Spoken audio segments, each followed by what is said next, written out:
I mean, honestly, once you get over the fact that you're basically eating a solid mass of fried blood, it's actually pretty good.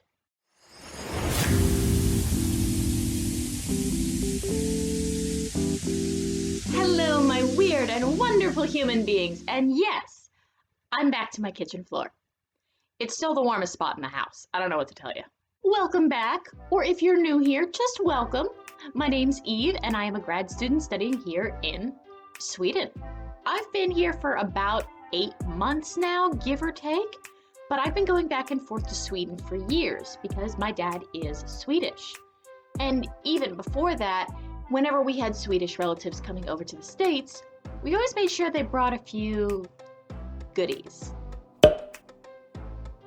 Now, Swedish food is definitely different. And if you're not used to it, it can be a little bit of an adjustment. But there are plenty of foods here that I absolutely adore and do have almost every day. Some of these aren't necessarily things that you're gonna find anywhere else, so here are my top 5 weird Swedish foods that I actually love.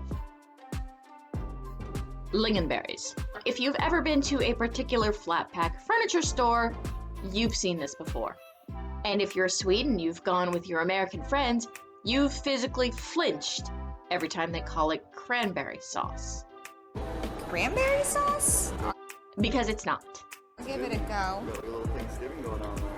It's lingonsylt. Lingonberries are a small tart berry. They grow in northern Sweden, Russia, Finland. These days you can even find them in Canada. And traditionally, they're cooked down to a kind of soupy consistency with a whole bunch of sugar. Sylt isn't jelly, but despite what Google Translate will tell you, it also isn't really what an American would call jam. Jams tend to be much thicker, whereas traditionally, lingonsylt has a pretty soupy consistency. We eat this on pretty much everything. It goes just as well with sweet as it does with savory. Everything from Swedish meatballs and pork chops to ice cream and yogurt. Lingonberries are sort of sharp, tart, sweet, sour. It's a really nice balance that offsets a lot of different foods and is why it's used so universally. It is weird to see our American friends putting it on toast, but I'm gonna put this down to a translation thing. Because the lingonberries that you can find in the States do tend to be a thicker consistency, it does look more like jam. Whereas the stuff we get here, because it's pretty soupy, makes for kind of a messy toast experience. So we just don't. This is something that if you haven't tried it before is definitely worth a try, and you can probably find near you. If you do want to make the extra effort to find the real deal, try looking for a Scandinavian store in your area, or at least one in your part of the world that offers shipping. There's more of us around than you might think. Korvskiva, festa, ställ till kalas, bulla upp vad huset förmår, slakta den gödda kalven, göra sig glada dagar. Godman falukorv är färdig mat. Meningen med godman Är att det ska smaka lika gott. gång Efter gång, efter gång. Falukorv. This is baloney. I don't mean it's bogus, I mean it's actually baloney. It's tubed mystery meat held together with a starchy binder and salt. And yes, it is super traditional. Yes, its history dates back to the 16th or 17th century and can be specifically placed in Dalarna County next to the Falu copper mines. Fun fact, at one point in time, Sweden produced up to 70% of the world's copper supply, which is actually why we had to relocate an entire town that was about to collapse. But that's a separate story. This is basically mystery meat in a distinctive red casing, but it is super traditional and you can find it at every grocery store here in Sweden. Technically, it is fully cooked, so you could enjoy it as is, but trust me when I say that it improves vastly when it spends a little quality time with a frying pan. Although if you do try to make a fried bologna sandwich, the Swedes will stare at you like you've grown a second head. This is kind of my go-to junk food around here for when I'm looking for a really fatty big hit of sodium, and man does it hit the spot. Don't eat the casing, that's plastic. Don't let the Swedes see you try and make it into a fried bologna sandwich, and do fry it. But otherwise, falukorv is definitely one of those things that you should give a try. 今天要来尝试制作 blood pudding。 Okay, so blood pudding. Let me just say this. If you are English, Scottish, Korean, Chilean, Brazilian, or from any one of a dozen other countries in the world, including Kenya, Egypt, most of Latin America, the idea of blood pudding is not that weird to you. Most countries in the world make some use of blood as a natural byproduct of meat production, whether that's puddings, cakes, sausages, what have you. If you're going to be slaughtering an animal for their meat and you throw out the blood, that is a level of food waste that is extremely elitist, and you usually see in countries that have never had to struggle over what to have to eat. Like a lot of traditional foods, blood pudding goes back to a history of waste not, want not, especially in environments where you just can't grow all of the food you need all year long. Sweden, you don't throw out perfectly good sources of nutrients. And what is a perfectly good source of nutrients? It's super high in vitamins and minerals, particularly things like vitamin D, calcium, and iron, and is a nutritionally dense food that's available all year long. Of that list of countries I mentioned before, the United States is not one of them, so whenever I mention blood pudding, that's where I get most of my ews from. But also, each of the countries I've mentioned typically prefers their blood pudding prepared in a particular way. A lot of different countries will add different things in, either fat or bits of meat. They'll use natural casings or spices or even nuts or fruits, depending on what's locally available and traditional. So even if you've occasionally had an English black pudding at a restaurant, Swedish blood pudding might still come as a bit of a surprise. Unlike other countries, Sweden doesn't really go all out with the spices. Swedish blood pudding is pretty much just blood, starch, and a little bit of salt. It's usually sold in these little half-moon containers.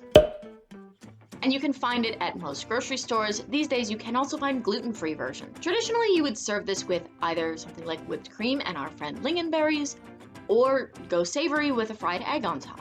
I prefer Greek yogurt and lingonberries, so it's almost like a blood pudding parfait, but really it's kind of up to you. Because our blood pudding isn't spiced, it's pretty mild in flavor, which means that you can do a lot of things to it. And if it's served up to you with whipped cream and lingonberries, it's easy enough to mistake it for a not-so-sweet, super dense cake of some kind. Which is actually how my dad got me to agree to eat it the first time. And honestly, once you get over the fact that you're basically eating a solid mass of fried blood, it's pretty good. Recent research shows that these holes contain minerals, proteins, and vitamins, important building blocks of life. Perhaps you haven't noticed, but these shots are not from NASA, but from Vasa, that delicious Caneca Bread. Pity, though, they don't have manzaches. Stand by. Caneca Bread. Okay, so this one's not so weird, but it is unusual outside of sort of Scandinavian countries. Caneca Bread actually means crisp bread, or more or less translates to crisp bread, and that's pretty much what it is. It's basically like a giant rye cracker, but we use it like toast. And it's also old, like really old, like 500 AD kind of old.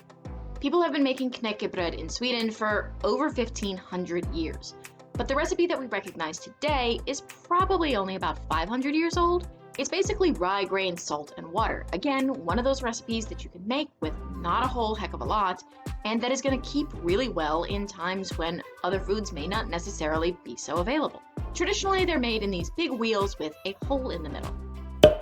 The reason for that is so that they could be suspended on a rod, usually closer to the ceiling and somewhere near-ish the fire. Number one, it helps to keep this food away from vermin and bugs who might like to nibble on your delicious Caneca Bread while you're not looking. And number two, the heat from the fire helps to keep it crisp. These days, you can find it in much smaller packages in most grocery stores, including in the US. Because American stores don't really know what to do with this stuff though, you tend to find it in different places. Sometimes it's with the bread, sometimes it's with crackers, and sometimes it's by the pasta. I have no idea what's with that. Just look for the container that says Wasa. You can still buy the big rounds if you do manage to find a Scandinavian specialty shop near you. It is a little tricky to ship because it's so big, and also if you do get the bigger container, it may not be quite as crisp by the time you're finishing it as it was when you started. If this does happen to you, you can set your oven to the lowest temperature it goes to, throw the crisp bread in, and turn the oven off. The ambient heat will dry out your crisp bread without you having to worry about if it's going to burn or not, and when you're done, fresh fresh, crispy crisp bread. Crisp bread is one of those foods that's super nutritionally dense and actually really healthy. It's super high in fiber, lots of vitamins and minerals, pretty low on the salt. And if you are trying to reduce carbs in your diet, crisp bread is a great way to be able to enjoy sort of the crunch of toast with a third of the calories. You can top your crisp bread with whatever you want. And when I say whatever, I mean whatever. Traditionally, you'd see more things like butter with cheese or meats, maybe even pickled herring. Cream cheese and vegetables is pretty popular where I am right now. But even things like boiled eggs and Svennes or Kalles caviar. Which brings me to the next bit.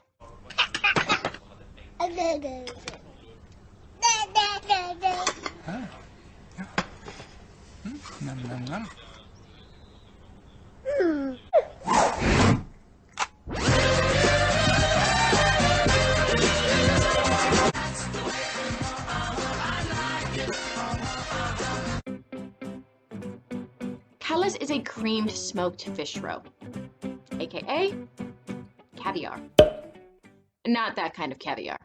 This isn't fancy people food. This is the roe that's scooped out of the fish that you're already eating, preserved in such a way that it will last. It's mostly just super salty, a little briny, kind of fishy, but it has a very distinctive flavor. You can't, hide Kalles in something. You know it's there. Which is why we eat this stuff in small amounts on toast or crisp bread or boiled eggs or... No, actually that's pretty much it. Crisp bread, toast, boiled eggs. Yeah. But we use it in small amounts, which is why we cringe every time we see Americans doing this. These look good. This I'm scared of.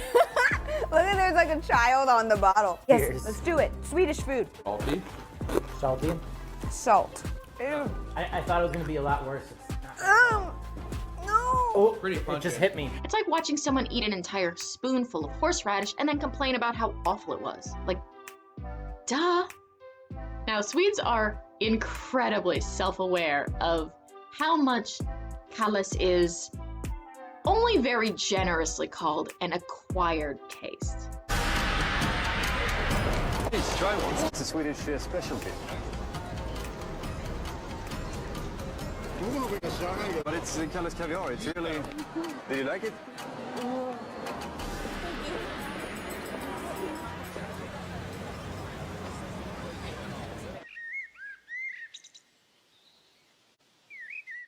It's kind of one of those things where if you grew up with it, you love it.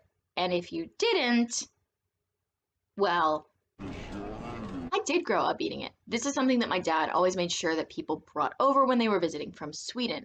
And I ate it pretty regularly, like it was a normal thing, until about the age of 10 or 11, when I asked what it was. Top tip, don't tell the 10-year-old girl that she's eating fish eggs. It's not gonna go well. Kalles is actually a name brand for this kind of caviar, and it's the one that's most universally recognized and internationally available.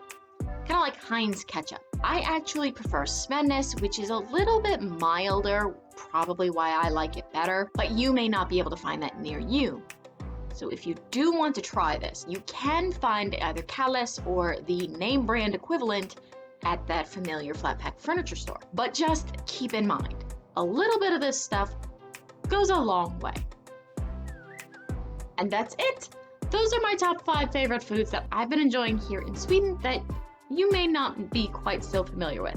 If you like this video, make sure you give me a thumbs up and hit the subscribe button and drop a comment. Tell me what other things around here you would like me to show or share or eat. Today I mostly focused on the foods that I already love and enjoy, but there are plenty of other Swedish foods and traditions and just facets of this weird but wonderful country that I would love to share. So drop a like, say hello, and I'll see you next time.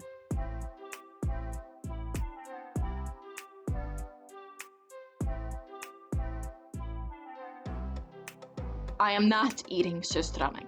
I'm not doing it. I don't like to vomit. There are other people who are willing to vomit on the internet, and I am not one of them.